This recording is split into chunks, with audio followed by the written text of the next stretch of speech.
God, that is some bad audio.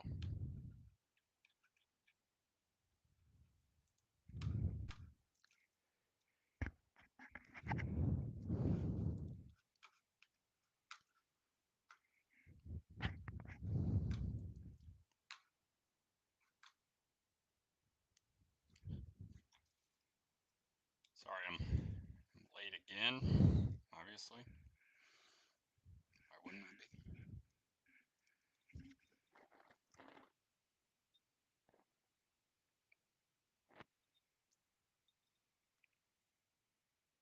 Oh, I really should have brought my, next time I'll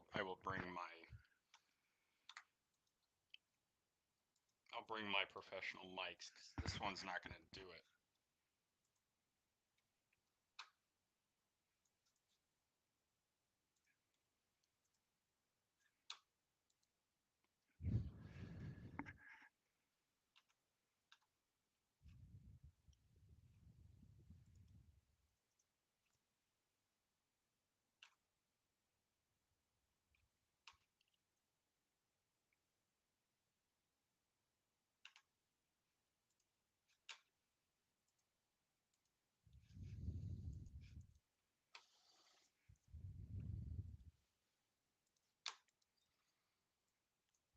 Oh, there's someone here already? I'm sorry, I'm late again. Someone's sitting here waiting for me to do my thing.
Oh, hey, Craig. Of course, I should have realized it was you.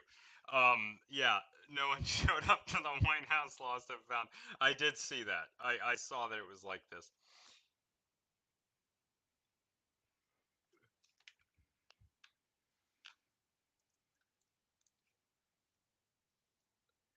Um, yeah, so I was worried about the streaming for the I was worried about it not the internet not being powerful enough, but it seems fine. Here.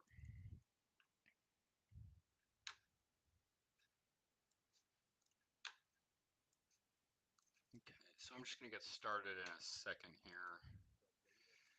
Oops.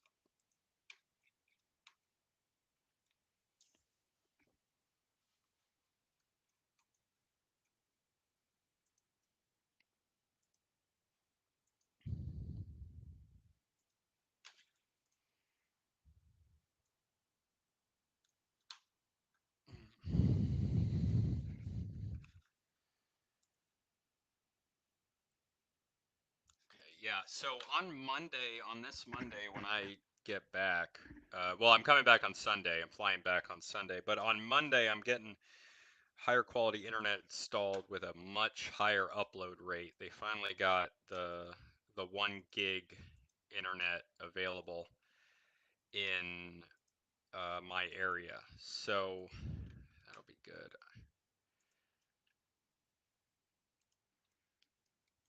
I don't think Higgy's gonna be here tonight because he's in California trying to fight the California legal system for the rights of his kids, right to see his children, which is ridiculous. That's good. Okay.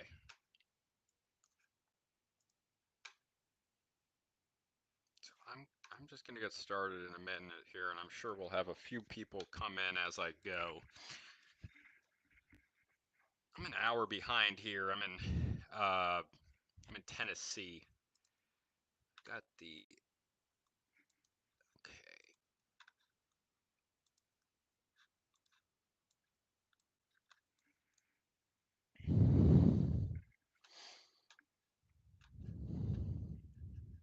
Okay. Oh, am I sharing my screen?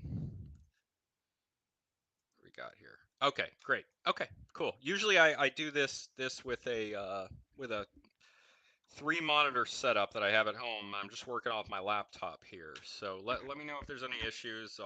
It's a little bit different than normal. But okay, this is Illegitimate Scholar live every weeknight at 8 p.m. I'm 8 p.m. Eastern time, 5 p.m. Western. I'm currently in Tennessee right now. I'm at the Freedom Fest in Memphis, Tennessee, and I'm in my hotel room. I had a great day today. I met Tulsi Gabbard. I met Ennis Freedom Conter, however he changed his name to. I met Corey DeAngelis randomly. That was really great. He was so nice. Um, I met Spike Cohen yesterday. I'm having a really great time here, and it's a few more days. It's Thursday today. I got 2 more full days of talks and conferences and everything. So I'm getting ideas. I'm getting a bunch of different material to work with, and I'm excited about what I'm doing. I've also got some announcements coming soon. In the next few weeks, I'm going to be starting another podcast. That's going to be with a few other guys. If you've listened to my stuff a little bit, these are guys that you're probably familiar with. So I think people are really going to like what I'm doing, and I'm just getting more into it, and I'm really enjoying doing this live show Thursday night, and I'm excited for what's coming, and I really appreciate everybody who's here. So yeah, oh, and anthropology of religion is gonna be starting next Monday, and what I plan on doing, and what I plan on doing, and what actually tend to be very related. But I'm gonna be. I think I'm gonna do 2 weeks in a row of regular numbered episodes. I'm gonna try to do part one and then part two of this anthropology of religion for the next 2 weeks. I've got a bunch of research. I've got pages of it. So now it's just kind of organizing that information, and I'm going to be doing a little bit of that here, a little bit on Sunday when I'm flying back, and then hopefully I'll have enough content and how I organize it the right way. Okay, so the Democratic Party left versus the center. So this was an article that it's on. I thought this was on Substack. It on Substack? It is on Substack, but it's not Substack.com. Guess I don't really know how Substack works, but that's okay. Okay. The Democratic Party left versus center. So on Tuesday, John Haplin introduced our new survey project on the important issues and political ideas shaping the 2024 presidential election. He recounted some of the findings from our initial 3,000 voter survey, the first of 5 we plan to do over the next year or so. So this is from Roy Texeria. This is from the American Enterprise Institute, and that is where these are coming from. So they asked a number of questions, and these basically demonstrate how out of touch the Democratic Party is, which is to say, very out of touch. So let's get into this. So, okay, so there were 3 options here. They had 3 options of questions that they asked about immigration. So, number 1 is people around the world have the right to claim asylum, and America should welcome more immigrants into the country. Number 2, and so 1 is the most open immigration policy. Number 2 is a moderate policy. America needs to secure its borders and create more legal and managed immigration paths to bring in skilled professionals and workers to help our economy grow. It's the moderate path. That's generally the one that I would go with myself personally. And then number 3, America needs to close its borders to outsiders and reduce all levels of immigration. So number 1 is essentially open immigration. Number 2 is legal, skilled immigration, and number 3 is closed immigration. And what we see is 24% are choosing the most open option, the right to asylum and admitting more immigrants, and that is associated with the Democratic Party, and I would say fairly associated with Democratic Party. The most popular was the second one at 59%. So the moderate option, which lets in legal and skilled immigrants, was 59% favored. And then the draconian option, as it's described here, is that they are closed off to all immigrants, including or most immigrants, including skilled immigrants, and that's at 17%. So yeah, so 3-1 for the moderate and draconian put together against that 24%. So that is this is demonstrating, this is the first one that demonstrates that the Democratic Party is very much out of touch with regular people. And you know that these hands are E for everybody, so I don't just attack the Democrats, I'm going to attack everybody. But I think that in general, in cultural situations, in cultural issues, the Democratic Party tends to be uh, way too far to what could be called on the left. Okay, so climate and energy, 3 options here. Again, number 1 is the most extreme in the direction of the what would be considered the left. So that's number 1 is we need a rapid green transition to end the use of fossil fuels and replace them with fully renewable energy sources. Number 2, this is the moderate option. Number 1 is the extreme left position. We need an all-of-the-above strategy that provides abundant and cheap energy from multiple sources, including oil and gas, to renewables, to advanced nuclear power. So 2, that's the moderate position. It's energy from oil, gas, renewables, so solar, wind, and nuclear power. And then number 3 is stop any sort of attempt to replace the fossil fuels and don't undercut jobs and don't raise costs. So 3 is extreme to the right, 1 is extreme to the left, 2 is moderate. And the majority of people, well, not even the majority actually. So number 2, the moderate one is 46%. Again, that's the one I'm in. And then number 3 is 25%, with the number 1 option, the most extreme, taking 29%. So once again, this push to full renewables is the Democratic option, and that is one that's not favored. And to be honest, when you look at these, and this is true of number 2, or of the first question as well, is that while the most extreme left option is associated with the Democratic Party, it's actually the Republican Party that is associated with the moderate option rather than the extreme right. The Republican Party broadly is not trying to end immigration. They are trying to keep with skilled immigration, and I think they're right on that. They're also not trying to get rid of um, renewables. They're trying to have a multi approach that takes other considerations. So that's number 2. So that's 46% want that second option. So let's see. Okay, so transgender controversies.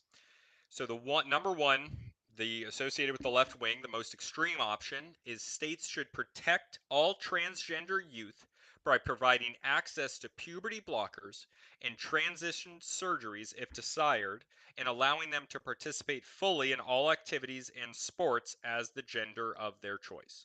So number 1 is the left wing option, that is kids, that is children getting puberty blockers, surgery, and being in the sports of their choice, the effective death of women's sports. Number 2, the moderate option, is protect the rights of transgender adults to live as they want, but implement stronger regulations on puberty blockers, transition surgeries, and sports participation for transgender minors. And number 3, this is the extreme right option in this case, is states should ban all gender transition treatments for minors and stop discussion of gender ideology in all public schools. Hmm. Yeah, I mean, I'm probably between 2 and 3 here, because I don't think that kids should be taking the drugs, but I would say probably closer to 2 than 3. I don't know. There needs to be a little bit of understanding here. Okay. So number 1, sorry, one second. So number one, this is gender affirming care. That's the default position of the Democratic Party, and 26% of voters endorse this position. So 26% of voters want this extreme number one position. And this article, it correctly says that they want that anything besides number one is going to be considered extreme by the Democratic Party. They're going to call you a bigot, a transphobe, whatever. So, but the truth is that 41% of voters want that second option, and then a third of voters want that third option. So 33%, 41%, like we're looking at the majority of voters are in that 2 to 3 range, and only about a quarter are with that number one. And Doug says in the thing that he's with 3 on the trans one. You know, I mean, the thing is, it's the kids for me. It's the kids. It's the kids in the sports. The sports, it's just, it doesn't make sense. Human beings, you guys know how I feel about this. We are human beings. We're mammals. We're sexually dimorphic. It doesn't make sense for sports. Yeah. So, and then number 2. So I'm with number 2. I'm with the moderate here. They should protect the rights. Okay. Is there any more here? So the point of this is that number one, the positions that the Democratic Party holds are extreme in these specific cases, and I think in more cases than not. And I think for a few years, I mean, I live in Connecticut, so I see this quite a lot. People really, really buy in to what I would call these extreme positions that don't really have a lot of nuance to them at all. So it's this is show of touch the Democratic establishment is with the electorate in general of theirs, and also our, um, as well as like the electorate in general. Okay, so I'm going to move on to the next one. But okay, so right here we have this ridiculous thing. This is from the New York Times. And I picked this one out because I thought how ridiculous this article was written. So, Arizona man cited in conspiracy theories sues Fox News for defamation. So, Ray Epps, described here by the New York Times as a 2-time Trump voter, says Tucker Carlson repeatedly and falsely named him as a covert government agent who incited the January 6th attack. Look, I mean, you can Google this guy. He's glowing as hell. I mean, this guy is the idea that New York Times is trying to push this as a conspiracy theory, that he's a federal agent. I mean, this guy was caught on video several times pushing people to go into the Capitol, even the day before, and he's claiming in this New York Times article they're claiming that he's it's a conspiracy theory that this guy was pushing people to go into the Capitol, but he's on video saying we got to go into the Capitol, and people around him are like, no, no, no. And I'm not going to show those videos here. If you'd like to look into it, if you don't already know about this, please, once this is over, or even right now, go ahead and Google Ray Epps. I mean, I don't know if he's a Fed or not, but he definitely was somebody who was pushing people to go into the Capitol. He's on video multiple times doing it the day before and the day of. And yet they're pretending like he didn't do that. A widespread so Ray Epps, this is what the article says. Ray Epps, a name everybody in the Libertarian Party knows, and most Republicans should know this as well. Ray Epps, the man at the center of a widespread conspiracy theory about the attack on the Capitol on January 6, 2021. It's really weird you call it an attack when people are walking in single file lines and being escorted by police like the QAnon shaman was. Um, but they say here, filed a lawsuit on Wednesday accusing Fox News and its former host Tucker Carlson of defamation for promoting a fantastical story that Mr. Epps was an undercover government agent who instigated the violence of the Capitol as a way to disparage President Donald J. Trump and his supporters. And he's suing them for $787.5 million. No, The complaint was filed in Superior Court in Delaware, where Fox recently agreed to a $787.5 million settlement against Dominion Voting Systems. I have my own beliefs about that, but regardless, Justice Fox has focused on voting machine companies when falsely claiming a rigged election. Fox knew it needed a scapegoat for January 6th, the complaint says. It settled on Ray Epps and began promoting the lie that Ray Epps was a federal agent who incited the attack on the Capitol. I mean, guys, after the unfounded accusations about Mr. Epps were aired on Mr. Carlson's show, they quickly spread to online communities of Trump supporters. This guy's on video. I mean, he's on video saying this. Why are anybody who Googles this could? Oh my God, man! And apparently, his wife received numerous death threats and were forced to sell their 5-acre ranch and wedding business in Arizona and move into a 350 square foot mobile home parked at a remote trailer park. Dude, come on. I mean, this guy was caught on video doing all of this stuff. He was caught on video telling people we need to go into the Capitol. Other people telling him no. Um, dude, this guy did this. I mean, I don't want to say he did it, but like, he's on video. You Google it, he's on video. It's ridiculous to claim that this is a conspiracy theory that he was involved. He was involved. It's completely on video. And Craig's right. Everyone is sue happy trying to get money. I mean, I'm with you, but it's also a way for people to just, if I thought I could get $787 million from suing someone on some nonsense, then I would do it. And that's unfortunately the way it works in America. They're able to silence people and make people scared to speak out because they're worried about being attacked by these massive lawsuits, like the one that hit Alex Jones, where he was sued for billions of dollars. Yeah, God, I hate it. I hate it. I'm gonna move on. Okay, this one's from Gallup. This is from recent. This is an article from Gallup that includes some statistics. So Americans' confidence in higher education is down sharply. So higher education, that's our universities. And what I'm showing here is there is some data from 2015 to 2013. And what we see is that there is a massive decline in the share of Americans who believe in higher education.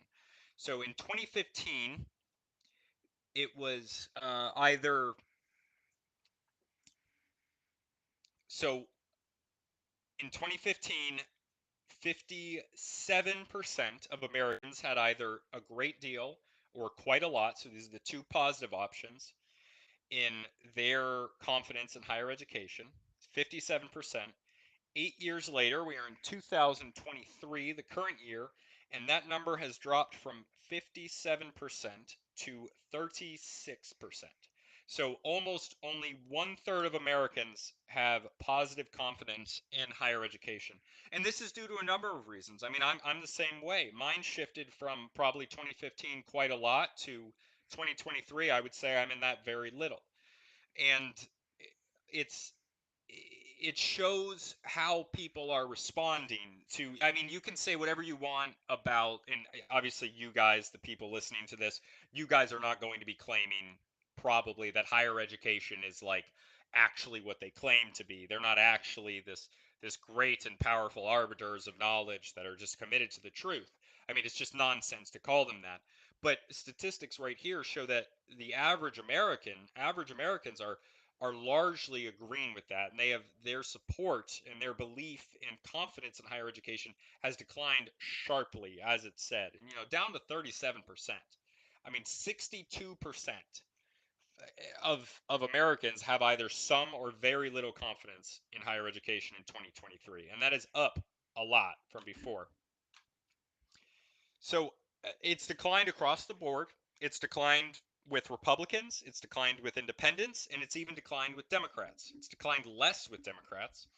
But I mean, you've got Republicans 2015 to 2023, the sharpest decline from 56% confidence to 19% confidence. Independents, it goes from 48% to 32%. In Democrats, from 68% to 59%. And when you break it down by college degrees, by what degree you have, in 2015, this one is very telling. People with no college degrees, and this has a lot to do with massive overlap with Republicans, but Americans with no college degrees in 2015, they had 54% of them had confidence, whereas now in 2023 we're at 29%. With college degrees, and this is the one that's really important to me, those with college degrees in 2015 were 57% confident in higher education, but in 2023, the average American with a college degree is, or Americans with college degrees are at an average of 47%, extremely low, under 50%. So Americans with college degrees are, the majority of them do not have either quite a lot or a great deal of confidence in higher education. And even in the 18 to 34 range, we see that today, while it was 60% in 2015, we're now at 42%. So we're at a very low percentage of people who are confident in higher education. And this is reduced. And you know, this is a problem because our universities in the United States used to be huge. I mean, they used to be considered the best in the world. They used to produce the best scientists in the world. They used to produce they used to produce people that then went on to produce things. They went to produce amazing things that made this country what it is. And now we're seeing people lose confidence in higher education. Likely, I mean, I can only speculate, but I think it's very fair to say that a lot of this has to do with the policies, the ridiculous, out of touch policies and beliefs that people in charge of higher education have. They're completely out of touch. I mean, anybody who's spent some time on a college campus within the last 5 to 10 years knows how out of touch these people are. Yeah, feel free to say something if you want me to slow down, but I'm gonna go to the next article. Um, okay, so this one is funny. Okay, the article is from Newsweek. Indigenous chief wants to take back Ben and Jerry's HQ built on stolen land. So, an indigenous tribe descended from the Native American nation that originally controlled the land in Vermont, the Ben and Jerry's headquarters is located on, would be interested in taking it back. The chief has said. I don't know why they're saying indigenous chief. I don't. This is it's a I don't know about them using the term chief in Algonquin Native Americans. Abenaki, are they Algonquin? But look, the point is the company has publicly called for stolen lands to be returned. Okay, so Ben and Jerry's suggests returning stolen indigenous land in July 4th message. So this is ridiculous. But what Ben and Jerry's clearly conveniently forgot is that they are also on indigenous land. And Don Stevens, great name for a chief of the Nullhegan Band of the Coosac Abenaki Nation, one of four descended from the Abenaki that are recognized in Vermont. So there are four recognized, uh, it's either four recognized bands, four recognized tribes. Those are different things, but he's one of four descended from the Abenaki that are recognized in Vermont. It's always interested in reclaiming the stewardship of our lands, but that the company has yet to approach them. So, I mean, this company goes on Twitter and they say, "Oh, let's give back stolen land," and then the Native American guy is like, "Hey, okay, let's have our land back. Then your headquarters is on our land, and you said it was stolen." Um, so they don't, but they're not going to give it back. They're not going to give it back. It's BS lip service. The U.S. was founded on stolen indigenous land. The company said in a statement ahead of Independence Day, "This year, let's commit to returning it." Okay, nut up and shut up, Ben and Jerry's. Put your money where your mouth is. I mean, I'm not somebody who believes in returning stolen indigenous land. Like I'm somebody, I am very much in favor, as you guys know, on the rights of contemporary Native Americans. But at the same time, it's not really stolen. I mean, it was conquered, is what happened. That's the way land works. And that doesn't mean that I think Native Americans should be treated poorly today. I think they don't get treated well enough. But if you as a company are going to come out and you're going to say like, oh, this land is stolen, we need to return this land, and you're going to talk about that problem, then that puts you in a position where you're admitting that you have stolen this land. Then give it back. I mean, and if you don't give it back, that's a reasonable thing to do because it's ridiculous to give land back. Like it's nonsense. Everyone knows it's a virtue signaling type thing, but then just don't say it's stolen, because if it's stolen, then you should give it back. If it's stolen, then a crime has been committed and you are not the rightful owner of it. And if you're not the rightful owner of it, and you yourself are claiming you're not the rightful owner of the land, then what are you doing? Why are you on the land? Why are you even saying this? You'd be better off saying nothing. You really would. It doesn't make any sense to me. Am I crazy here? Craig. Oh my God. So Craig says, unfortunately, the Native Americans had a terrible immigration policy. Yeah, they were letting anybody in. They were letting the worst people in. They weren't sending their best. The white settlers, they weren't sending their best. They were sending rapists and warriors and whatever. Yeah. Um. So yeah, dude, it's what are you supposed to say if you're Ben and Jerry's? Why are you saying something like this? They didn't have border patrol? Oh my god. Oh, you guys are cracking me up. Yeah, no, their border patrol wasn't that good. It wasn't that good at all. Maybe they should have built a wall. Um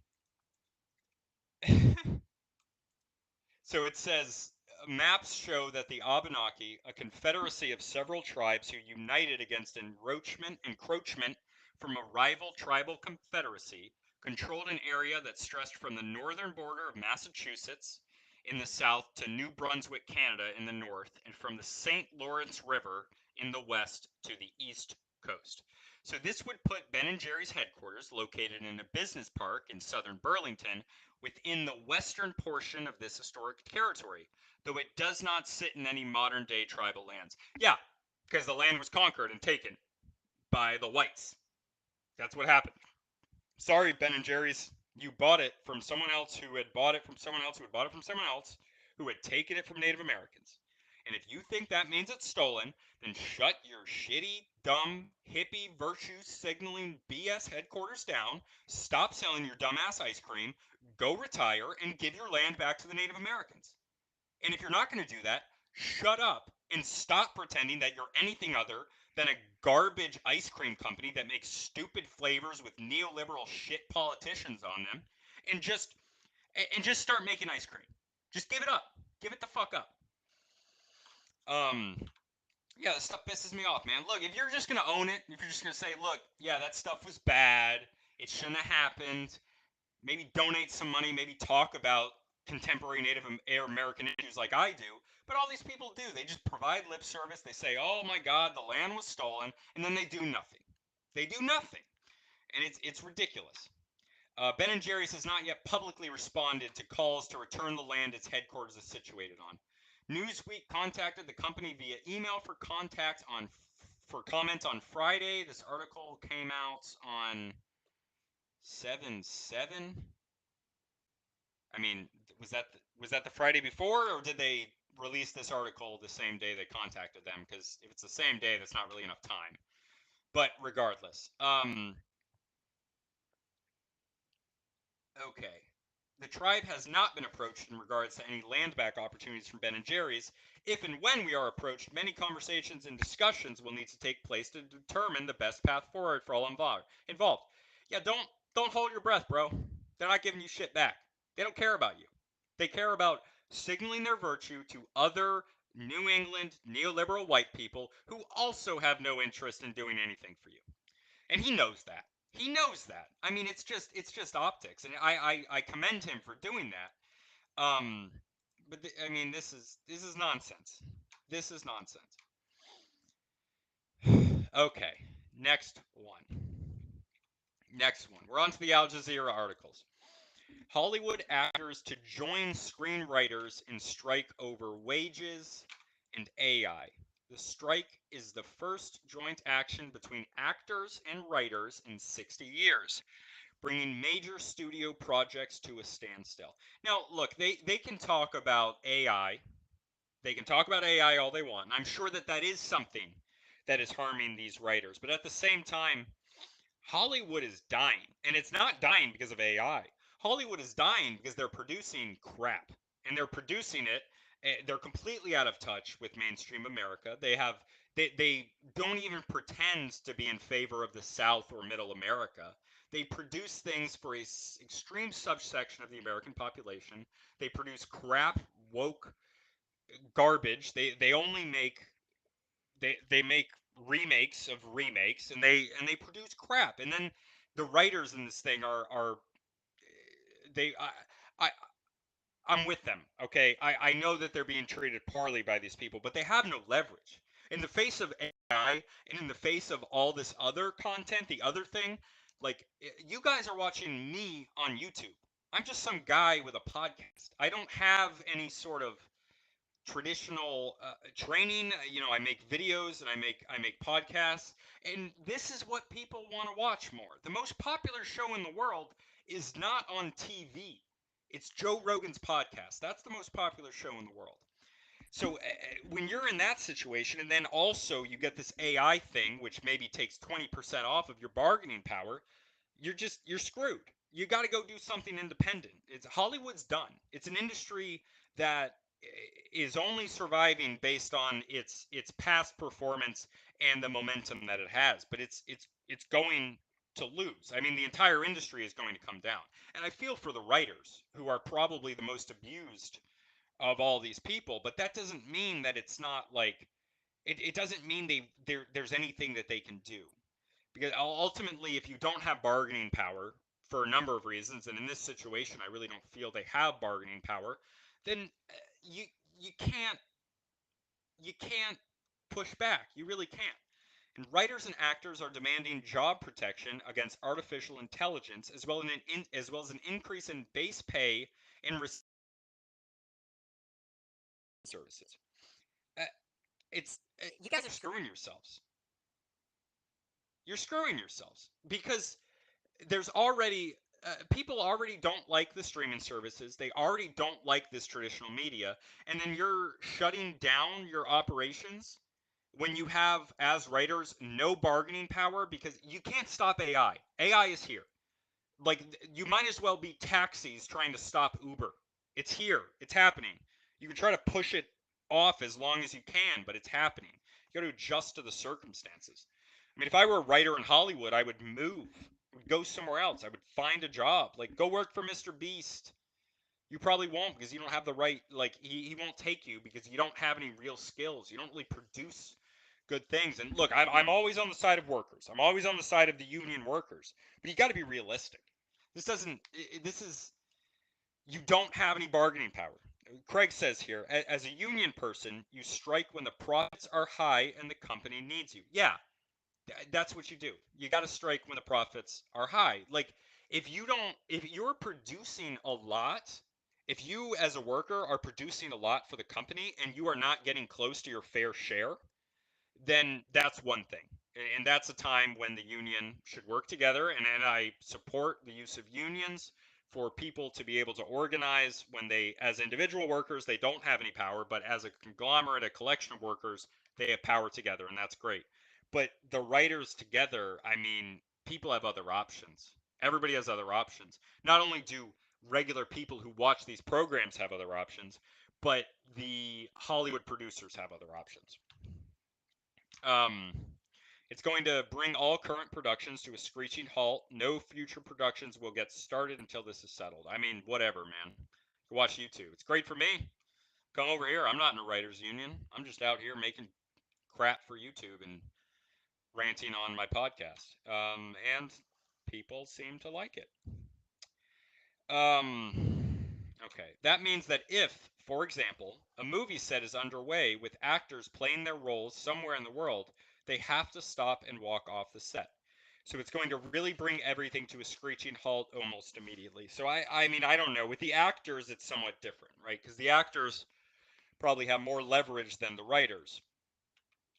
Um, Disney CEO Bob Iger says that the workers' demands were very disturbing and that the strike would be harmful and disruptive. I mean, it being disruptive is the point. It's supposed to be disruptive. It's a strike. That's the point. That's how you get stuff done. But for it to be disruptive and effective, you have to have leverage, and again, they don't. Um, yeah, Iger's comments were panned on social media, where critics pointed out that the CEO earns about $27 million per year through his salary and stock incentives. And yeah, I'm not going to say that's not BS, but like, it doesn't mean that there aren't too many writers, that there isn't not enough work, that there aren't enough alternative forms of entertainment that are rising while Hollywood is falling. Like, if these writers wanted to make more money, I mean, I think that they should just work on projects that are better, I guess. Yeah, so actors say that many everyday entertainment workers struggle to earn enough to get by despite the industry's association with glamour and fame. I mean, these people are going to Hollywood to try to like make it in this crazy world where they want to be Tom Cruise and they want to be a freaking Scientologist and make millions of dollars, and then they just keep trying to make that work. And like, why would you do that? Why, like, just, it's not like, just because there's so many people, like, the reason the wages are low is because there are so many people who, regardless of the low pay, they still want to get into this work because of the perception of it. And like, that's just, you just got to go somewhere else. Like, unions are great in certain situations, and I don't want to be the guy that's being anti-union, but like, you do not have leverage. Unions only work when, as a collective, the workers have leverage. But even as a collective, they don't have leverage. And I'm beating a dead horse here, but that is that is what's happening. And I don't know where this is going to end, but it's just going to accelerate the death of Hollywood, which is it's just done. Like, what are they're not producing anything new. They're not This isn't the 90s. It's not the 2000s. They're not making amazing blockbuster movies that are cultural hits that are loved by the majority of the population. They're making garbage for East and West Coast elites. They shit on most Americans, and people are tired of it. And they're not making anything new. You writers, you want extra money because you wrote the live action version of Moana? What are you writing? Moana was already based on freaking Polynesian folklore. It was already a remake essentially. And then you're remaking it in like modern form? I yeah, ridiculous. Okay. So keeping with the theme, we're going to get in. We're going to talk about the Palestinians a little bit. Okay. So what Palestinians in Jenin camp did to block the Israeli army. So what we talked about recently was the Palestinian Authority the last few weeks being unable to stop these settler attacks as well as Israeli army attacks on Palestinian villages, Palestinian towns, and cities. So now, other Palestinians, besides those associated with the Palestinian Authority, they are making handmade anti-tank barriers. They're using improvised explosives, and the people in the Jenin camp are trying new ways to slow Israel's raids. So in the occupied West Bank, hours after Israeli forces withdrew from the Jenin refugee camp, one of its main entrances had already been enforced with obstacles and explosives in anticipation of another Israeli attack. So unsurprisingly, when a foreign, and some people would argue it's not foreign, but it's clearly foreign, power attacks into your land, and then you're like, all right, we've had enough of this. We're going to put up a barrier and we're going to fight back. This is foreseeable. Unfortunately, this is going to be used as an excuse to just attack them more. I mean, it's a no-win. Large anti-tank metal barriers, improvised explosive canisters, and two parked cars blocked the entrance into the cap, which was still reeling from a 3-day Israeli air and ground assault that began on July 2nd. They're attacking a refugee camp. The largest raid on the densely populated camp since 2002, Israel pounded it with explosive drones and missiles fired from unmanned planes while hundreds of soldiers raided the camp, taking cover in people's homes and spreading destruction for about 48 hours. 12 Palestinians, including 3 children, were killed. This is one that we talked about recently. So 120 Palestinians injured, dozens in critical condition, 3,000 residents forced to flee their homes. Keep in mind, they're fleeing their homes in the refugee camp. So they're already in a refugee camp and they're fleeing. This is like Inception level shit. Palestinian fighters were witnessed firing back at Israeli soldiers. But fighters and camp residents are increasingly relying on new tactics to defend themselves against repeated deadly Israeli attacks. So, I mean, God, I mean, it's violence that I don't want to see happening, but it's expected.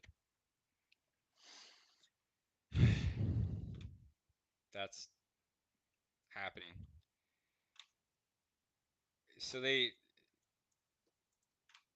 yeah, it's look, I mean, I'm not.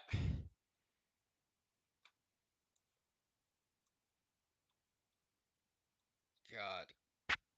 So right now, what's happening? The new Palestinian resistance groups in the occupied West Bank. So like because the Palestinian Authority, the official government, is not protecting the people, there are now these new groups showing up. And what will inevitably happen, likely, is that these groups will attack Israeli troops and Israeli civilians, unfortunately, that are fighting against them, and they're and then they're going to be attacked in response. And it's just it's violent. It's a feedback loop of violence on all sides. So they're talking here about how the army couldn't enter the camp, so they just bombed it. Um, yeah. Watch their funeral processions, and you will see how much support there is for these fighters. Yeah, and Craig, attacking a refugee camp, so sad. Yeah, I mean it's awful. It's awful. Obviously, it's a very complicated situation, but ultimately, I view Israel as more responsible for this type of violence because of the position that they have as being the much more powerful force in this situation. Okay. Nations where 3.3 billion live spend more on debt than health and schools. So that's about half of humanity. So almost half of humanity lives in countries that spend more servicing interest on debt than health or education, the UN says. So approximately 3.3 billion people, they are living in countries that are spending more on just paying the interest on their debt. So half of our world is sinking into a development disaster fueled by a crushing debt crisis. And I mean, this is foreseeable. This is something that organizations like the International Monetary Fund and other NGOs, other international organizations, that they have loaned a lot of money to these places in order ostensibly for them to create assets and for them to build up their country. But at this point, they've taken all these loans out, these loans that have interest, and unfortunately, there hasn't been an increase at enough of them in their GDPs for them to pay off these loans. So this money did not do what it was supposed to, and now they're in a situation where this is what was originally meant to help them is actually hindering them. Especially because when these donations, uh, when the loans came in originally, I mean these are being taken a lot of the times by corrupt officials, and it doesn't go to the people that need it, and yet still somehow we end up in a situation where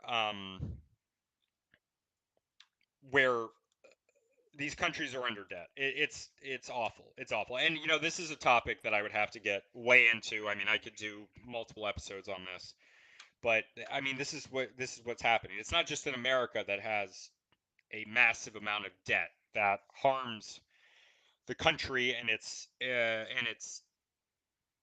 progress. I mean, this is a country, right? But you can think about this in your own life. If you or someone you know has an extreme amount of debt, they have an overabundance of debt that they have to spend money every month. I'm sure, like, if you have not experienced this personally, you definitely know someone who has. If you are paying money to service debt, you cannot, it's very hard to get above water on that.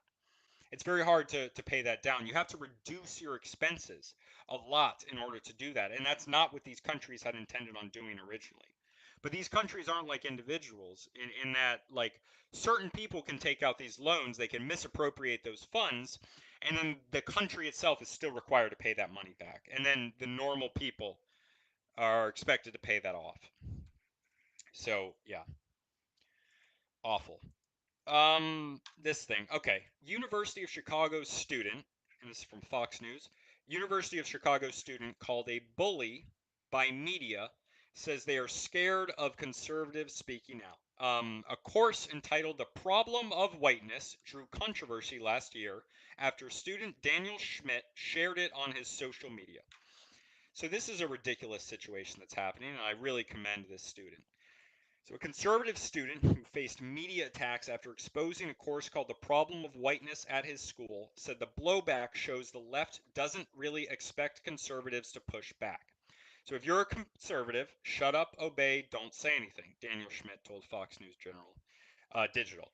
And the incoming junior at the University of Chicago in self said that the controversy began after he stumbled across the class while browsing the upcoming semester's catalog last fall, and it just stood out to me. Can you imagine if there was a class called the problem of blackness or the problem of Jewishness? Everyone would be talking about it. And what really stands out to me is that this kid, he he drew attention to this course by just talking about it on the internet. He just brought it out, and the lecturer, Dr. Rebecca Journey, in Journey, this doctor, she is a doctor. Oh, I'm sorry. I shouldn't have assumed her pronouns. It's possible that she identifies as some sort of cantaloupe or something. So I won't say she. But uh, Rebecca Journey filed 2 complaints about the sophomore to school administration, the New York Times reported last week. This is a lecture at an Ivy League school, the University of Chicago. And this frickin' person is filing complaints about a sophomore in college to the school administration, a 19 or 20-year-old kid. I mean, what the hell is wrong with you? Why would you do like you think that he's the bully because he has a problem with your course? He's allowed to have a problem with your course. This is nonsense. It's absolute nonsense. Journey went to meet to air her complaints after the school administration said Schmidt's actions were protected under the university's policy of free expression. You're allowed to have a problem with a class, Rebecca. You can have a problem with your dumb class. Maybe if so many people have a problem with it, it says something more about you than it does about Daniel Schmidt, the 20-year-old that you're describing as a bully. So you're the one that's bullying a frickin' teenager. It's ridiculous. The instructor attacked the school for excusing white rage, misogyny, and anti-Semitism. All right, if that's white rage, misogyny, and anti-Semitism, you can call me white rage, misogynistic, and anti-Semitic. Go ahead, I don't care. I'll be that. And claimed Schmidt's tweets could inspire an armed white nationalist to shoot up her classroom. Are you out of your mind? You have a class, and then this kid goes on the internet and he shares, hey, this class is dumb. This is BS. And just because somebody brought attention to the class that you're doing, just the honest approach of it, you're then going to claim that this could inspire somebody to shoot up your classroom? This is nonsense. And then this woman tries to get him expelled twice. Twice. And he's the bully.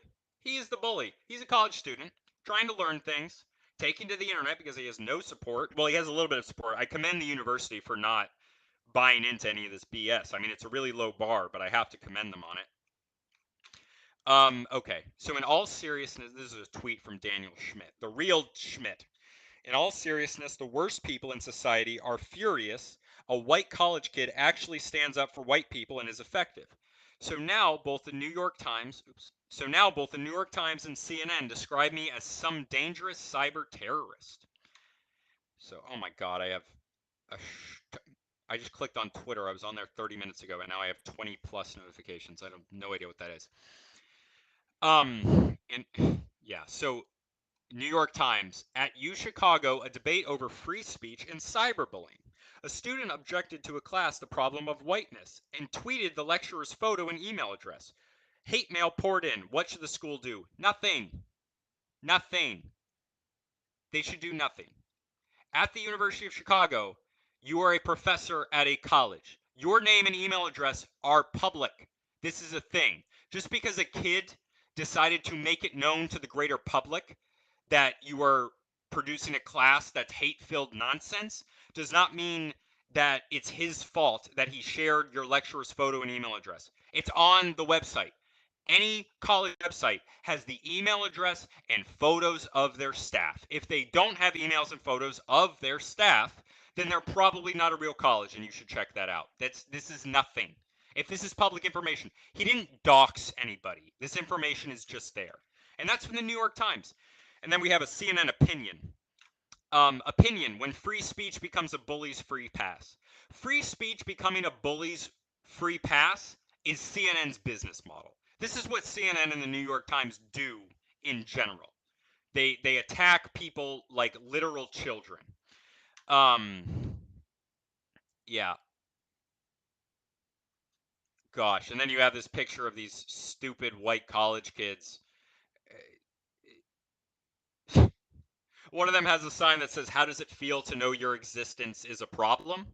Um, if you think my existence is a problem, I don't respect you and I don't care what you think. My existence is not a problem. I'm just here, trying to exist, just like Daniel Schmidt, trying to go to college, trying to be left alone. Uh, I can't tell if they're on the side of Daniel, actually. I mean, this kid's got a longboard and hair. Yeah, Craig. People are so sensitive, can't take any criticism. Yes, and they're used to just being able to not have people disagree with them. And then, yeah, dang white people. Yeah, it's the whites. It's causing the problem. Schmidt argues the media's overreaction to his activism is hypocritical because the press doesn't seem to care when liberal students try to dox professors and ruin lives, and that's something that's happened for a long time. They're totally shocked when a white male speaks up. I mean, let's be honest, Black Lives Matter activists, they try to cancel professors all the time. They try to dox students. They try to ruin lives. I mean, this happens on a regular basis, and there's a citation here. College allegedly fired biology professor for teaching sex was determined by chromosomes X and Y. Yeah. But when a conservative student does it, that's totally the end of the world. And that's my experience as well. They treat it like it's literal. They treat it like you're shooting them in the face. It's absolutely insane. Schmidt believes these hit pieces show liberal media outlets are a little scared of how effective the conservative minority on college campuses can be. I mean, it sucks that they have to go outside of the campus to get support because the people on college campuses, especially in Ivy League like the University of Chicago, are so downright ridiculous that they are um like it I lost my train of thought mid-word. The heck was I just saying?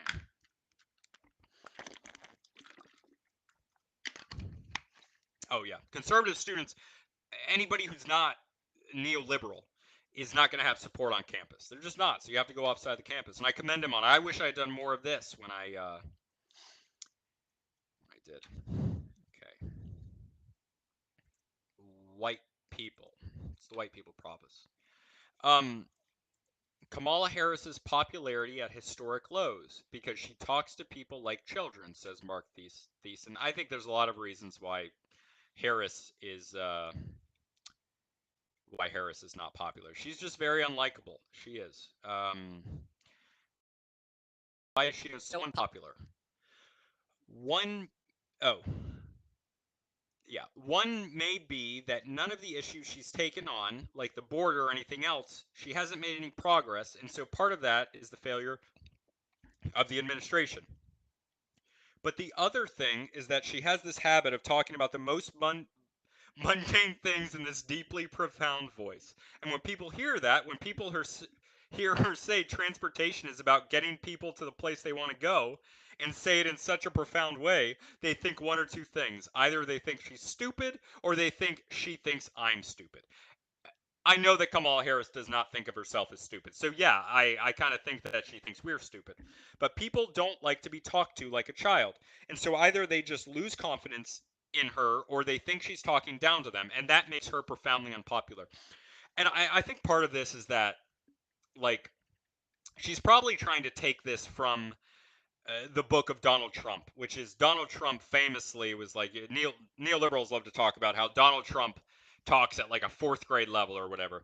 But Donald Trump, yeah, he talks in very simple ways so that like all Americans can understand what he's saying because there's a range of different, levels of understanding. But when Donald Trump does it, he's just kind of being himself. He's just kind of talking, he's being genuine. But when Kamala Harris does it, it just seems like she she sounds like she thinks that she's like a Buddhist monk and she's out here talking about the most interesting things, but she's saying them in simple ways, probably because she's been told that she's supposed to do that.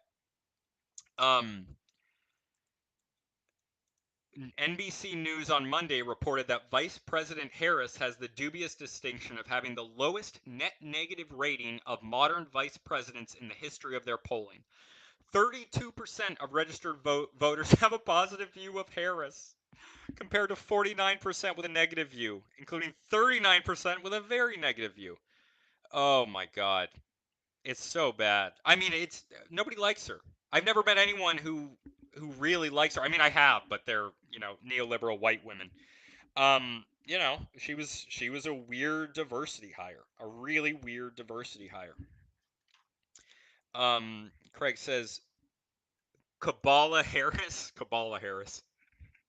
Jesus, Craig, you're on fire tonight with what you're saying. Kamala Harris wasn't liked by the Dems. She was single digits after Tulsi roasted her in the debate. Not likable. Yes, that is what happened. Tulsi roasted her in the debate. She tried to attack Biden, called him racist, talked about his sexual assault, and then called out on it after she accepted his VP position. She took the mask off and just said, "Oh, it was a debate." Yeah, so what? You're telling us that it's all a fancy show and it's all nonsense? I mean, like, yeah, thanks for admitting that. Thanks for admitting that. But yeah, she is not likable. She was in the single digits. She has no business taking the VP spot. It really, more so than any other public figure I can think of, she was really a diversity hire and not a good one. In the last article, seeing slow pace of campaign, top Democrats prepping in quiet to replace Biden.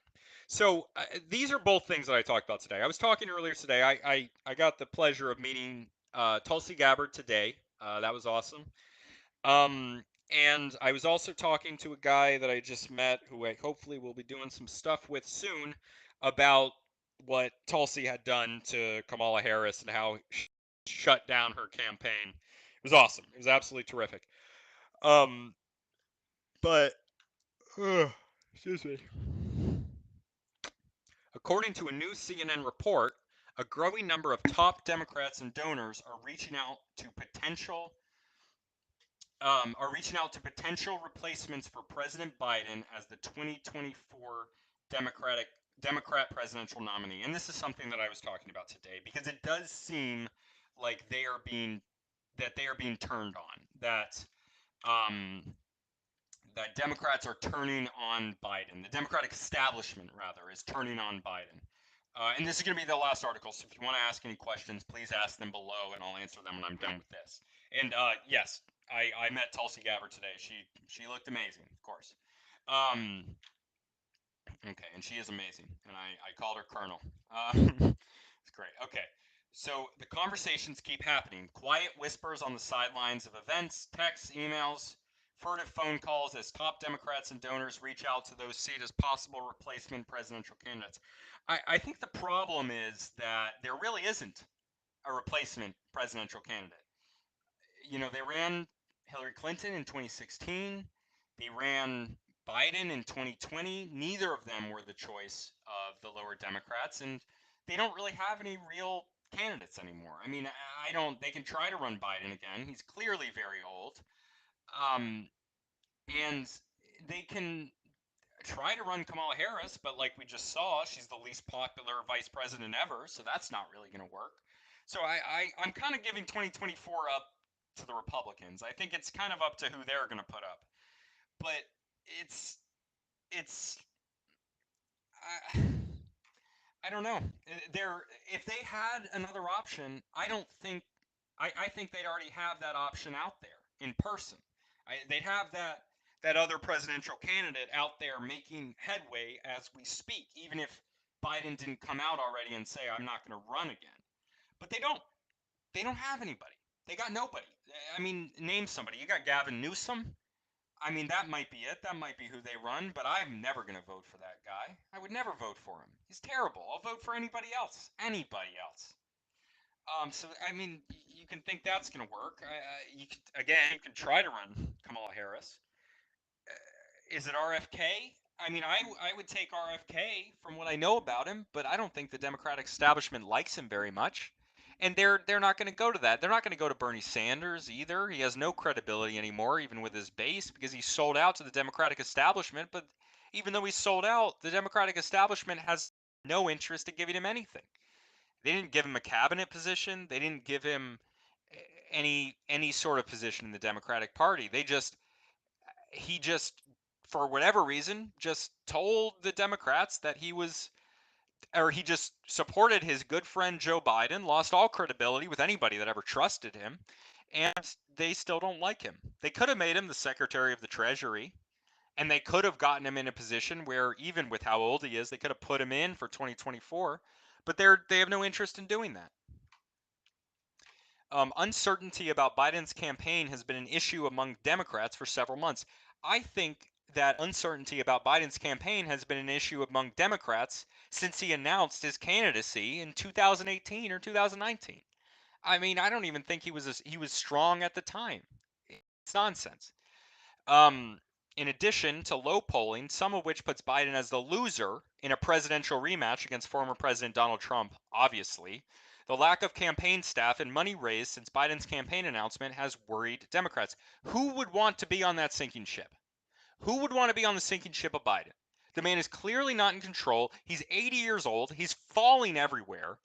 Who would want to work for that? I mean, you can, whatever. You have your frickin' your people that have no souls and they make billions of dollars, but you're not going to find grassroots people working for that unless they've really drank in the Kool-Aid.